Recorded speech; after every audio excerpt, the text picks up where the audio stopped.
This is going to sound like a story about General Motors, and it is, but really, this is a story of the future. This is the future of legacy auto, Toyota, Honda, Nissan, really, pretty much every car you name that you can think of that you've known from being a child to now, all of them are going to suffer with this kind of pain in the very near future. Hello, my friends, and welcome to the channel.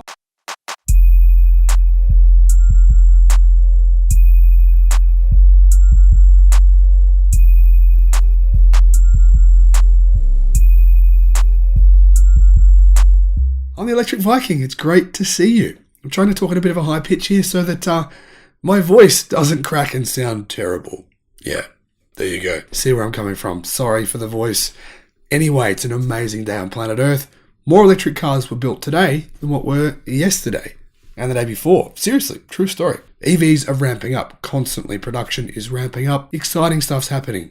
Companies are being disrupted. Now, while GM does plan on making a lot of electric cars, right now, they, along with pretty much every other legacy automotive company on the face of the planet Earth, is being disrupted.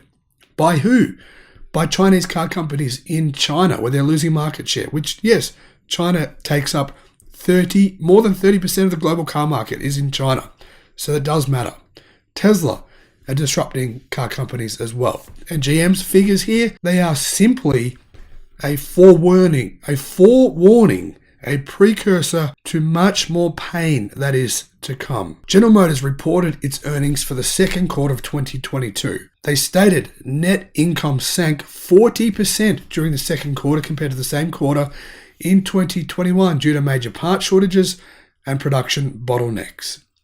Detroit-based GM remains committed to its outlook for the full year, affirming its profitability goals for 2022. Mary Barra, CEO, said the company has already taken steps to re-establish healthy cash flow, inflation, and other situations, like part shortages, especially for chips, which have caused GM to re-scramble its strategies to offset an increasingly difficult year. We've slowed down hiring, said GM, and we have put off some costs and expenses we were going to make going into this year to try to balance that out with the pressure we've seen from inflation as well as some of the other supply chain challenges. Now, when I hear words like this, what comes to mind? Surely it comes to your mind as well, right?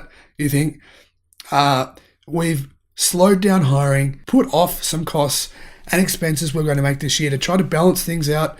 Yeah, this is the kind of crazy situation that GM and, all the other legacy companies are in right now. There's huge disruptions happening. The market wants EVs. The market doesn't want internal combustion engine vehicles. Or at least that is the trend hitting the market now. So GM, they're going to have to write off billions of dollars of components, of parts in their factories. They're going to have to train their staff. This is going to be a constant balancing act, a very, very difficult balancing act for all companies, all of them that don't simply make electric cars. Companies that have a history, decades and decades of history making a certain type of product.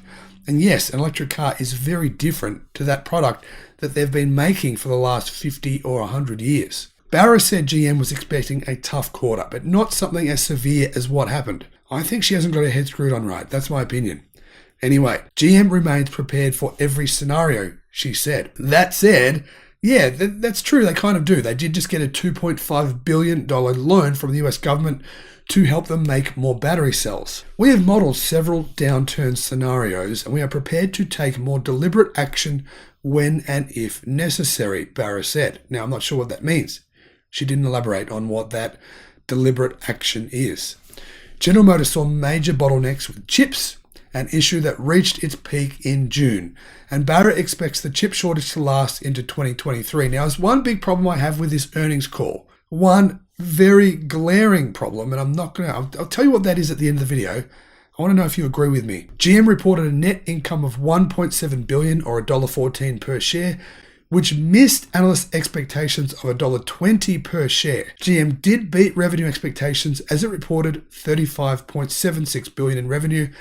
Analysts expected $33.6 billion. So it beat revenue estimates by $2 billion, but profitability it didn't. Adjusted EBIT came in at $2.34 billion. GM reported an adjusted EBIT of $4.1 billion in Q2 of 2021. So essentially profit was down, nearly $2 billion versus the same quarter last year.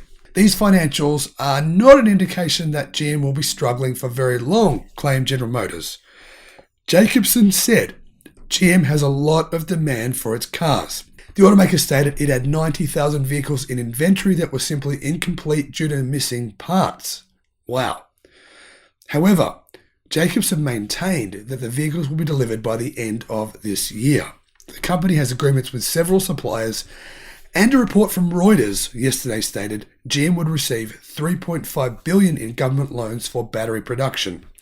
However, GM has pushed for higher production of EVs, but has not broken through with major manufacturing of EVs yet. And that's my key question here. Dan Ives of Wedbush said what I've been thinking. It's time to walk the walk and not just talk the talk for GM, as patience is wearing thin on the street around the name. I agree. Now, GM didn't address the elephant in the room, which is what? Well, they made less than 8,000 EVs in the first half of the year. That is, frankly, abysmal. It's terrible. They claim they're the best in the world, but they're not even ranked in the top 20 EV manufacturers globally. This year was meant to be a big year for their electric vehicle production. And frankly, very little has actually happened. We're hearing lots of marketing messages, seeing lots of products being released, but no real vehicles and no real production is hitting the streets. That's what investors need to see.